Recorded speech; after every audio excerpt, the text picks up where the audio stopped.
हैं, ऋषिकेश का रुख कर लेते हैं। ऋषिकेश, इस बार का चुनाव बेहद दिलचस्प है। 2 बजे का इंतजार हो रहा है जब चुनाव आयोग चुनावी तारीखों का ऐलान करेगा।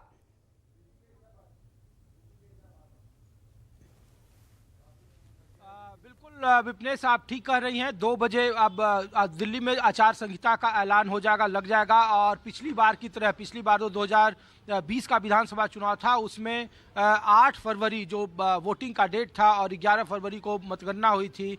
तो 15 फरवरी जो दिल्ली का विधानसभा चुनाव है, दिल्ली के विधानसभा की जो मियाद है वो 15 फरवरी तक है। तो 15 फरवरी के पहले ये तमाम जो वोटिंग और जो मतगणना की प्रक्रिया है और नई सरकार के गठन की प्रक्रिया का पूरा हो जाना है। बीते विधानसभा चुनाव में तकरीबन 63% के आसपास वोट परसेंटेज हुआ था और जिसमें तकरीबन 52% का जो वोट शेयर था वो आम आदमी पार्टी के पास था। तो इस बार त्रिकोणीय मुकाबला कहा जा रहा है। सबको इस बात की, सब पर इसकी नजरें होंगी कि क्या आम आदमी पार्टी के मुकाबले इस बार जो कांग्रेस है वो अपना प्रदर्शन सुधार पाती है, क्या उसका खाता खुलेगा। 4.5% वोट शेयर के साथ वो बीते विधानसभा चुनाव में सबसे नीचे पायदान पर थी और 2013 के बाद लगातार कांग्रेस का ग्राफ दिल्ली में गिरता रहा है। लोग अजय माकन इस चुनाव के ठीक पहले कांग्रेस को लेकर वो बार बार कह रहे हैं कि 11 साल पहले जो आम आदमी पार्टी की 49 दिन की सरकार थी पहली बार 2013 में, उसमें बीजेपी को रोकने के लिए जो कांग्रेस ने समर्थन वाली सरकार बनवाई थी वो उनके लिए अब तक का सबसे बड़ा आत्मघाती कदम था दिल्ली में। क्योंकि 2008 में यही कांग्रेस पार्टी 40 सीटों के साथ वो 40% वोट शेयर के साथ वो पूर्ण बहुमत की सरकार बनाने में सफल रही थी। 3 बार उनके मुख्यमंत्री रहे थे। तो 2025 के विधानसभा चुनाव में क्या वाकई में इस बार आम आदमी पार्टी के मुकाबले कांग्रेस का खाता खुलेगा, उनका प्रदर्शन बेहतर होगा? क्या भारतीय जनता पार्टी जो 2 चुनाव का जो 3-8 इसका आंकड़ा वो बढ़ा पाएंगी? ऐसे कई सारे सवाल हैं जिसका जवाब मिलेगा। सबसे ज्यादा वोटर लिस्ट को लेकर चर्चा हो रही थी और उस पर सबसे ज्यादा आरोप प्रत्यारोप लग रहे थे विपनेश। 1,55,24,000 के आसपास मतदाता सूची का ऐलान कर दिया गया। 3 लाख ज्यादा वोटर हैं। तो बार बार जो आरोप लगाया जा रहा था कि वोटर लिस्ट काटे जा रहे हैं, जो लोग मौजूदा हैं उन्हें जानबूझकर हटाया जा रहा है, तो आरोप प्रत्यारोप का एक तरीके का एक जवाब है। और अब 2 बजे प्रेस कॉन्फ्रेंस शुरू होगी तो चुनाव आयोग के सामने सबसे ज्यादा इस बात को लेकर सवाल पूछे जाएंगे और जिसकी जवाब की तैयारी पहले ही चुनाव आयोग ने कर दी है।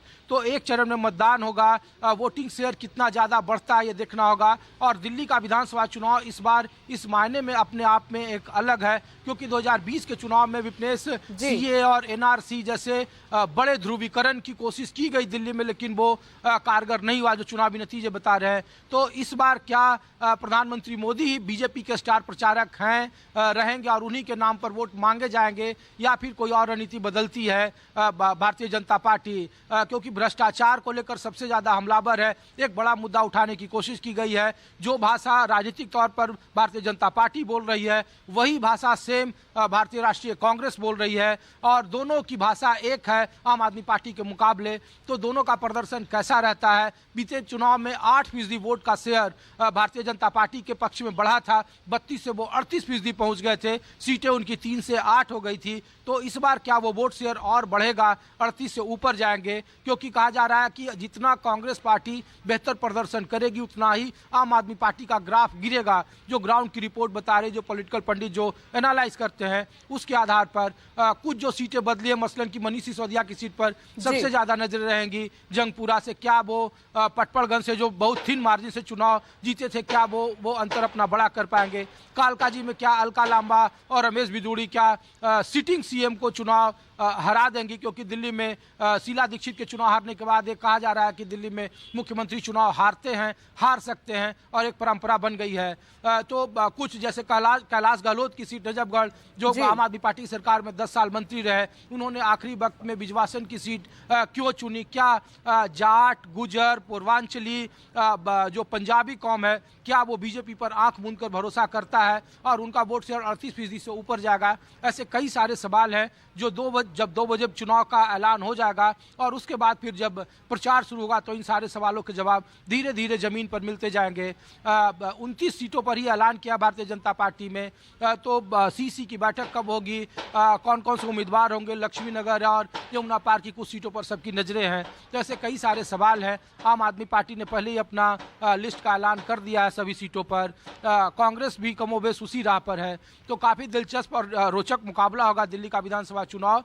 2 बजे का इंतजार है जब चुनाव आयोग दिल्ली के विज्ञान भवन में, जहां मैं मौजूद हूं उसके पीछे वो भवन है, और वहीं से ये चुनाव की तारीखों का ऐलान होगा।